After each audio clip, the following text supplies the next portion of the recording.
Millions in Syria and Iraq are facing water shortages as the region's longest river, the Euphrates, dries up. Euphrates River has finally dried up and something terrifying is happening. Imagine an ancient river that has been critical to the survival of civilizations for thousands of years suddenly drying up. Now, the unthinkable has happened, and now something horrible is unfolding. Join us as we explore the incredible events that are unfolding as a result of the Euphrates River finally drying up, the odd and unexplained phenomena occurring in our world today, and what they could mean for our future. The Bible talks about the Euphrates River a lot. In history, this long river has been very important. It also means something spiritual.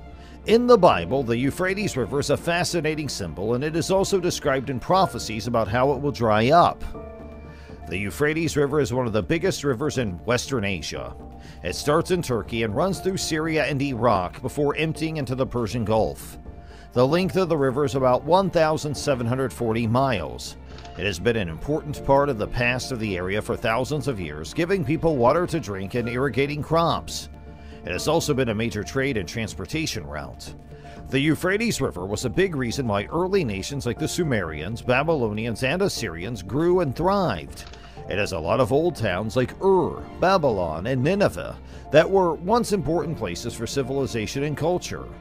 Its water was used to water crops, which made farming possible in a dry area. The river was also an important way for people to travel and sell goods like wood, precious metals, and fabrics. The Euphrates River is still an important source of water for millions of people in Syria, Iraq, and Turkey. It is used for farming, making hydroelectric power, and getting fresh water. But the river is facing problems right now, such as drought, the building of dams, and pollution, which make it less likely that it will continue to be an important resource for the area. The Euphrates River is often mentioned in the Bible as a physical landmark. It is also used as a metaphor for God's power over the natural world He has made. In the Bible, the Euphrates River has a lot of different meanings. It's a reminder that God is both loving and fair. In different places in the Bible, the Euphrates River is used to talk about both hope and disaster. It is often talked about in terms of the history and geography of the ancient societies it passed through, as well as in passages that predict what will happen in the future. In Genesis chapter 2, verse 14, the Euphrates is one of 4 rivers that run out of the Garden of Eden. This shows that Euphrates is a place where there's a lot of life and food. In Genesis chapter 15, verse 18, the Euphrates River is mentioned as one of the borders of the land God promises to Abraham. The Euphrates is also mentioned in Deuteronomy chapter 1, verse 7, and Joshua chapter 1, verse 4, when talking about the land God promises to the Israelites. The Euphrates is a place of hope and promise in these texts. In Isaiah chapter 8, verses 6 through 8, the Euphrates River is used to show how God will punish sin. God speaks of allowing the Assyrian army to invade and overwhelm Judah like the mighty floodwaters of the Euphrates. Because this people has rejected the gently flowing waters of Shiloh and rejoices over Rezin and the son of Remaliah, therefore the Lord is about to bring against them the mighty floodwaters of the Euphrates, the king of Assyria with all his pomp. It will flow over all its banks and overflow all of its waterways. It will keep going until it reaches Judah, where it will swirl over it, go through it, and reach up to its neck. Its wings will spread out and cover all of your land, Emmanuel. In Jeremiah chapter 46, verse 10, the prophet Jeremiah says that Babylon will be taken over and the Euphrates River will dry up. But that day belongs to the Lord Almighty. It is a day of revenge, for revenge on his enemies. The sword will eat until it is full and until its thirst for blood is quenched. For the Lord Almighty, will offer a sacrifice in the land of the north by the Euphrates River. This text shows that God is in charge of the land and river He made. In Jeremiah chapter 50, verses 38 and 39, the river Euphrates is said to dry up in the future because God will punish sin.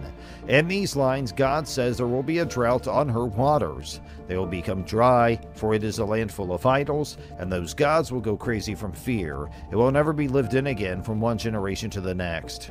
In Revelation chapter 16, verse 12, it says, "The sixth angel poured out his bowl on the great river Euphrates, and its water dried up to make way for the kings from the east."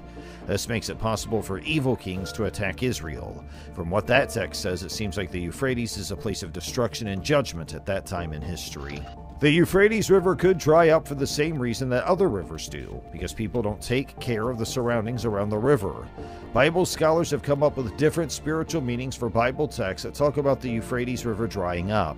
Some people see it as a sign of the fall of the Babylonian Empire, which was a powerful force in the ancient world but lost its power in the end. Some people see it as a sign of the end of the world, which will happen when Jesus comes back to rule the world and separate the good people from the bad. In that view, the dry up of the Euphrates River could mean that the forces of darkness will be let loose on the world. It could mean that the Antichrist will get his soldiers together to attack Israel. In that case, the dry Euphrates riverbed could let the forces cross the river and attack Israel. We don't know when that will happen for sure, but thinking about how the Euphrates will dry up in the end times, whenever that happens, is a sobering warning that God is in charge of history. He'll punish the world for its sin, but he'll also keep his people safe. Even when things are at their worst, we can trust in God. In the end, people have different ideas about what the Bible means when it says that the Euphrates will dry up. What is clear, though, is that the picture of a river drying up is a powerful metaphor for how people who turn away from God can feel spiritually dry. God is our living water, so having a bond with him can help us when we feel spiritually dry. God is called living water many times in the Bible. In John chapter 4, verse 14, Jesus says, "Anyone who drinks the water I give them will never feel thirsty again. The water I give them will become a spring that gives them life forever." In John chapter 7, verses 37 and 38, Jesus tells us, "Whoever is thirsty, let him come to me and drink. The Bible says that rivers of living water will come from the people who believe in me." Some of the Prophet Muhammad's sayings, known as hadiths in Islam, predict that the Euphrates would dry up, revealing unsuspected treasures that will lead to war and strife. The Euphrates River will soon disclose the mountain of gold wealth. Anyone present at the time should not take anything from it. In Quran chapter 18, verse 15, "The hour will not come until the river Euphrates dries up and shows the mountain of gold for which people will fight," said the Prophet Muhammad. "In the fighting, 99 out of 100 people will die, and each man will think, 'I might be the only one left alive.'" Sahih Bukhari and Sahih Muslim. The Euphrates shows the treasures it holds, said the Prophet Muhammad. Al-Mutaki al-Hindi, Al-Burhan Fi, Alamat al-Mahdi, Al-Akir al-Zamin. Sunan Abi Daud. The water in the Euphrates River is starting to go down. Hydroelectric projects in Turkey and Iran have started to choke off the rivers that have been the lungs of Mesopotamia for thousands of years. Because of seasonal droughts and bad management, the lives of the thousands of Iraqis who live along the banks of these ancient rivers are in danger of being turned upside down. The effects of climate change are felt very strongly in this area. Research shows that the amount of rain that falls in Iraq will go down by 15 to 20% this century. This will cause the amount of water in the Tigris and Euphrates River to go down by up to 73%. Because the water levels are going down, salty waves from the Persian Gulf are making their way into river deltas. There, they are killing cattle and ruining fields of barley and wheat. The farmers are losing the things they need to live. They are either forced to give up their land, sell their sick cattle at a discount, and move to the city, or they can wait for the government to do something, which hasn't done much so far. As long as there are political fights in Baghdad, no one pays attention to the problems in the surrounding areas. The hadith may have been wrong about there being a mountain of riches buried under the Euphrates, but the fight it predicted is taking on a new meaning as drought floods the cities with refugees. Many people who move to cities choose to stay anonymous, which makes it hard to get correct data about migration. However, reports from the ground show that new social tensions are rising between people who live in cities and people who move there from the countryside. Iraq is one of the places in the world where climate change is having the most effect. Drought has been very bad for months, especially in the south of the country. Since December, a lot of water has been taken out of Iraq's most important water store, the Mosul Reservoir, so that crops don't dry out. This led to the resurfacing of a Bronze Age city that had been underwater for decades without any archaeological research. It is in the Kurdistan region of Iraq in the town of Kemune. Due to this unexpected event, archaeologists had to work quickly to dig up and record at least parts of this big, important city before it was covered by water again. The Kurdish archaeologist Dr. Hassan Ahmed Qasim, chairman of the Kurdistan Archaeology Organization, and the German archaeologist Dr. Ivana Pulis, University of Freiburg, and Professor Dr. Peter Falsner, University of Tübingen, decided on their own to do rescue excavations that commune together. These happened in January and February 2022 with the help of the Directorate of Antiquities and Heritage in Duhok, which is in the Kurdistan region of Iraq. In just a few days, a team was put together to dig for survivors. The Fritz Thyssen Foundation and the University of Freiburg worked together quickly to get money for the project. The German Kurdish archaeology team was under a lot of time pressure because they didn't know when the water in the reservoir would rise again. In a short time, the experts were able to make a map of most of the city. A palace had already been found and recorded during a short campaign in 2018, but several other large buildings were also found. These included a huge fortress with a wall and towers, a huge storage building with many floors, and an industrial complex. The big urban area was built during the Empire of Mitanni, which ruled most of northern Mesopotamia and Syria from about 1550 BC to 1350 BC. Pugliese says the huge magazine building is especially important because it must have held a huge amount of goods that came from all over the region. Qasim comes to the conclusion that the results of the excavation show that the site was an important center in the Mitanni Empire. The study team was amazed by how well the walls were kept, even though they were made of sun-dried mud bricks and had been underwater for more than 40 years. Sometimes the walls were several meters tall. This is because the city was destroyed by an earthquake around 1350 BC. During the earthquake, the upper parts of the walls fell down and buried the houses. The fact that over 100 cuneiform tablets were found in 5 ceramic jars is especially interesting. They were made during the Middle Assyrian era, not long after the city was destroyed by an earthquake. Some clay tablets, which may be letters, are still in their clay cases. Researchers are hoping that this find will tell them important things about the end of the Mitanni-era city and the start of Assyrian power in the area. Falsner says, "It's almost a miracle that cuneiform tablets made of unfired clay lasted so long underwater. To keep the rising water from doing more damage to the important site, the excavated buildings were fully covered with tight-fitting plastic sheets and filled with gravel as part of a large project to protect the area that was paid for by the Gerda Hinkle Foundation. This is meant to protect the unbaked clay walls and any other finds that might still be in the ruins when it floods." The next discovery is a 5,000-year-old fridge. Archaeologists have found the roots of our current way of life in a number of places, such as the Harappan, Mesopotamian, and Mohenjo-Daro societies. These findings show that our ancestors were a long way ahead of us and had advanced technologies we might not know about. Recently, archaeologists found the ruins of a tavern in southern Iraq that goes back almost 5,000 years. This was a very interesting find, and the findings should help us understand how people live in the world's biggest towns. A U.S.-Italian team recently made the find in the ancient ruins of Lagash, northeast of the modern city of Nasiriyah. Lagash is known as one of the earliest urban centers of the Sumerian civilization of ancient Iraq. Archaeologists are very interested in the town, which is now called Al-Hiba, because many important historical finds have been made there in the past. It is between the rivers Euphrates and Tigris, and it was found that the city was built on 4 islands and a marsh. During Sumerian civilization, the area was made up of separate cities, and each one of them was surrounded by walls and prayed to their god. After the digs, the researchers found an open courtyard that was used for eating, along with benches and oven, ancient food remains, and a 5,000-year-old moisture wick structure that could be compared to a modern-day fridge to keep the food cool. The team also found fish bones and bowls that were shaped like cones. Holly Pittman, who was in charge of the project, was quoted by AFP as saying, "So we have the refrigerator, hundreds of ready-to-serve dishes, benches where people would sit, and behind the refrigerator is an oven that would have been used to cook food." Holly said, "What we think this is a place is where people would come to eat that is not a home." The archaeologists found proof that people drank beer there.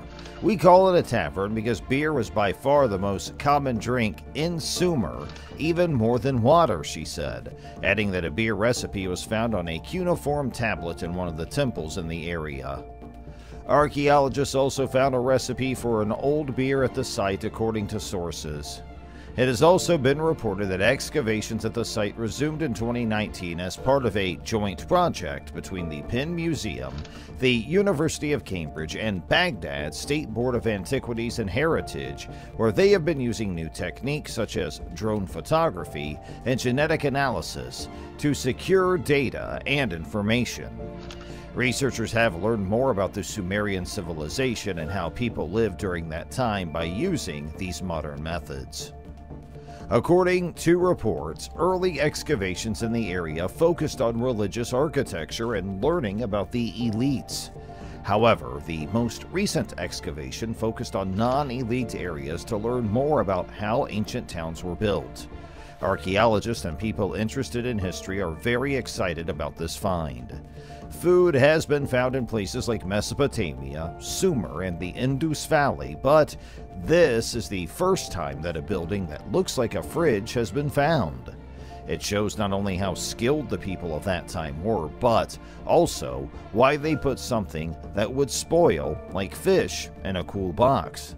And this is the first time in history that something so exciting has been found. When we think of water in a spiritual way, like the mighty Euphrates River, we can be amazed by the beauty of God's work as our flowing water. And when we think about rivers drying up, like the Euphrates, it tells us that we need to stay close to God's living water to keep us from becoming spiritually dry. Christians feel a spiritual connection to the Euphrates River because the Bible talks about it in both historical and prophetic ways. Production is expected to decrease by half as the land gradually dries up every month. Across the region, there are low levels of rainfall due to increased temperatures, and the strange hot weather continues to dry up any little water left. It also disrupts electricity as dams run out of water, which impacts the development of essential infrastructure, including health facilities. Higher temperatures caused by climate change will impose diverse health risks on human internal organs. More than 5 million people in Syria directly depend on the river. Similarly, in Iraq, losing access to water from the river threatens at least 7 million people. Some 400 square kilometers of agricultural land lack water for plant growth. 2 dams in northern Syria, serving 3 million people with electricity, face imminent closure. It is rumored that the cause of the extremely hot weather that dried up the Euphrates River is linked to the fulfillment of the Holy Book, the Bible. The Tigris-Euphrates Great River System of southwestern Asia comprises the Tigris and Euphrates rivers, which flow through the heart of the Middle East of Mesopotamia. A Greek word that means land between the rivers was one of the frameworks of civilization. The 2 rivers have their sources within 50 miles of each other in eastern Turkey and travel southeast through northern Syria and Iraq to the head of the Persian Gulf. There was a point when the land between the Tigris and the Euphrates rivers in the Middle East was full and even flooded its coastline, which made it appealing for a fertile crescent. But as time passed, everything changed, and the river gradually evaporated as the sun's intensity rose beyond normal.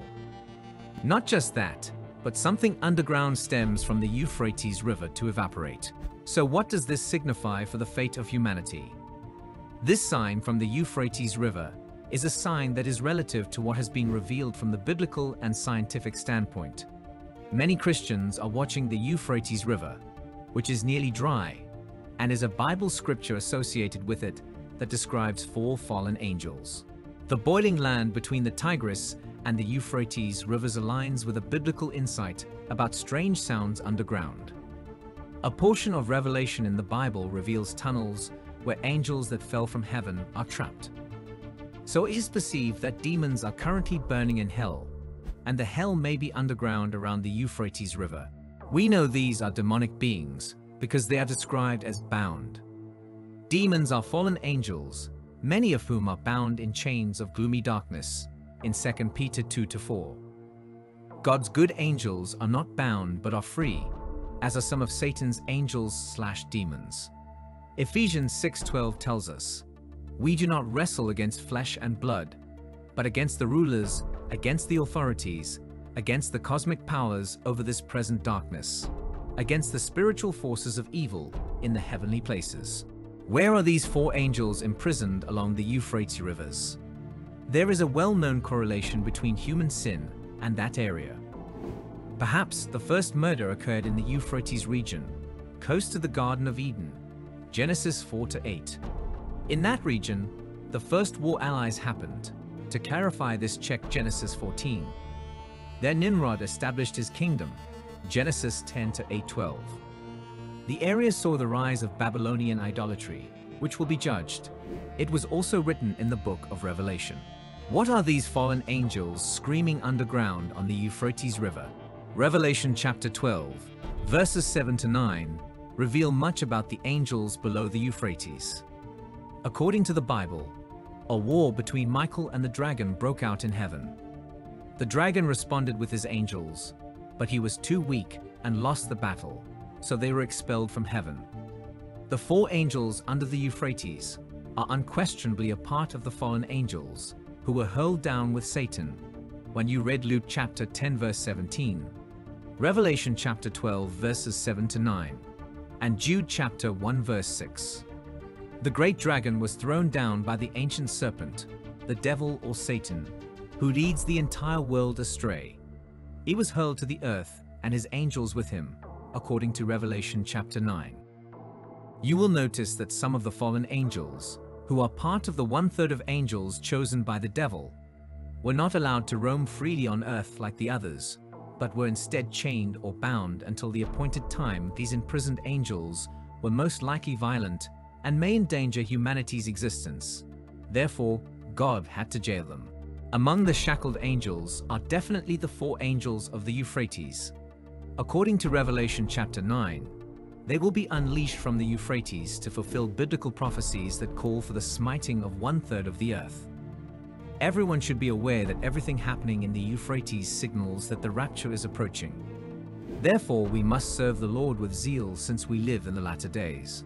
The Bible may refer to the angels who control Syria, Iraq, Turkey, and Iran. That those nations will be allowed to go to war, as it says about them in Revelation 9:13-16, since these nations are spread out along the Euphrates. Although the fallen angels are not given names in the Bible, a few are in the book of Enoch. The leader is Shemiyaza, Semjaza, or Shemihaza. Azazel, Tamiel, Ariel, and Kokabeel are some of the names of the deceased. Different translators can spell names differently. In the book of Enoch, the fallen angels are referred to as the Watchers. There were 200 angels total, and their job was to watch over humanity without interfering, unless God said so. However, they felt lust for the daughters of men. Eventually, they descended to Mount Hermon, in present-day Syria, making a pact with their leader Samiaza to fall as one when they were discovered for this ungodly deed. The act was to take wives and procreate, and as a result, they all produced giants, called the Nephilims, as children. Everyone had a wealth of knowledge of a particular subject matter that were taught to mankind. Even though some of it was positive, most of it was quite negative, such as the fashioning of weapons of war, how to kill, the art of war, and the beautification of lust, all taught by Azazel, the teaching of enchantments taught by Amoros, and so on. We were needed to be evolved more for it. Some people are of the opinion that the fallen angels are responsible for tempting humans and enacting principles of their desire for mankind. They are all around us, influencing the governments, Babylon the Great's false religious empire, and the commercial empire, which includes the entertainment industry. They continue to stir up hatred and racism, among other things, and tempt people to act wrongly. The last days are exactly as the Bible predicts. The river, which passes through Turkey, Syria, Iraq, and other countries before flowing into the Persian Gulf, is considered Western Asia's longest river. On the other hand, the Euphrates River is in danger. Due to the water policies of Iraq's neighbors Turkey and Syria, a 2-year drought, years of abuse by Iraq and its farmers, and 2 Bible passages that foretell the Euphrates River's eventual drying up, the river is considerably lower than it was a few years ago. God judges Babylon's rulers, wise men, army, horses, chariots, wealth, and false prophets. Then, God predicts either a drought in Babylon's waters or the rise of terror in a land of idols, according to Jeremiah chapter 38, verses 50. Some people believe that the drying riverbed fulfills biblical end-of-the-world prophecies. But a new video from this location has recently surfaced that is interesting and upsetting to many people. The Euphrates River has dried up, revealing many historical structures and a cave. What about the sounds the scorpion-like beast makes when the bottomless pit is revealed in Revelation chapter 9? In addition to capturing sounds of fallen angels or devils imprisoned beneath the bottomless pit, a video recently made public clearly shows archaeologists visiting the dried-up Euphrates River site. It is important to stress that this is far from proof, especially with the lack of videos available. We know that 4 angels are imprisoned close to the Euphrates River, and that when they are released, they will slaughter 1/3 of humanity with 2 million horsemen. Although the reality of the pit noises has been called into question, everyone is weary of where the strange tunnel under the riverbed, which may contain the fallen angels mentioned in the Bible, is located. According to Berkeley Earth, a non-profit organization conducting climate research in California, Iraq's annual temperatures are rising roughly twice that of the rest of the world. Since the late 1800s, the world has warmed by an average of 1.3 degrees Celsius. In contrast, Iraq has warmed by an astounding 2.5 degrees Celsius. However, the human-made aspect of the Euphrates problem starts more than 1,000 kilometers away. The Turkish government has been constructing dams to produce energy and expand agricultural land upstream below the Taurus Mountains in eastern Turkey for years. Vicky Van Dam on the upper Euphrates was completed in 1974.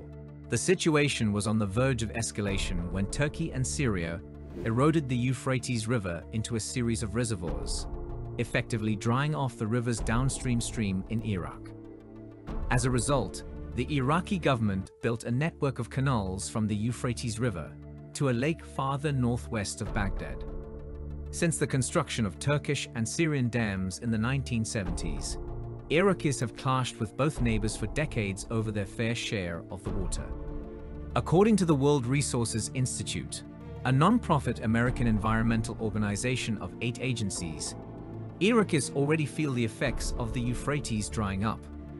The current water crisis in Iraq is already putting the lives of at least 10 million people in danger and limiting access to food and energy. As a result, wheat production in northern Iraq may decline by as much as 70% in order to address the issue.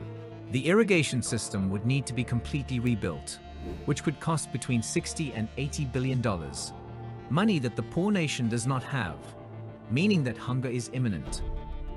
Additionally, as dams break, the amount of electricity available is reduced, which affects army hospital operations and other crucial infrastructure. The current scenario is the result of regional politics and climate change. Do you think the whole story is fulfilling the Bible's prophecies about the rapture and the next coming of Jesus? Leave a comment in the comment section below. Also, if you enjoyed this video, don't forget to hit the like button, share and subscribe to our channel for similar content. Thanks for watching till the end.